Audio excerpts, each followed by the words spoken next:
নমস্কার বন্ধুরা, শ্রাবণীস কিচেনে আপনাদের সবাইকে স্বাগত। আশা করি সবাই ভালোই আছেন। আমি আজকে নতুন একটা রেসিপি নিয়ে এসেছি, যার নাম কচুরলতি দিয়ে চিংড়ি মাছ। প্রথমে বাজার থেকে আনা 700 গ্রাম কচুরলতি আমি ভালো করে ছাড়িয়ে জলে ধুয়ে নুন গরম জলে সেদ্ধ করে নিয়েছি। তারপর একে একে চিংড়ি মাছগুলোকে ধুয়ে নিয়ে ভালো করে তাদের খোসা ছাড়িয়ে নুন হলুদ দিয়ে মাখিয়ে সর্ষের তেলে ভেজে নিয়েছি। তারপর সেই সর্ষের তেলে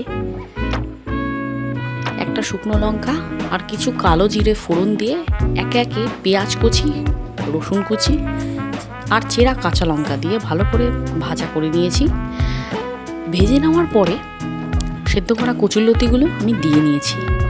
কিছুক্ষণ কচুরলতি দিয়ে কষানোর পরে তাতে একে একে নুন স্বাদ মতন, হলুদ গুঁড়ো স্বাদ মতন, মিষ্টি স্বাদ মতন দিয়ে ভালো করে কষিয়ে নিয়েছি। কষানো হয়ে যাওয়ার পর ভাজা চিংড়ি মাছগুলো তাতে দিয়ে আবার ভালো করে একটু কষিয়ে নিয়েছি। কষানোর পরেই আমাদের আজকের ওপর থেকে চেরা কাঁচা লঙ্কা ছড়িয়ে কচুরলতি দিয়ে চিংড়ি মাছ রেডি। আমার রেসিপিগুলো যদি আপনাদের ভালো লেগে থাকে তাহলে please like, comment, share, subscribe করে দেবেন। আরও যদি নিত্য নতুন কোনো ভিডিও পেতে চান তাহলে প্লিজ আমাকে কমেন্ট বক্সে জানাবেন। আজকের মতন চলি, টাটা সবাইকে।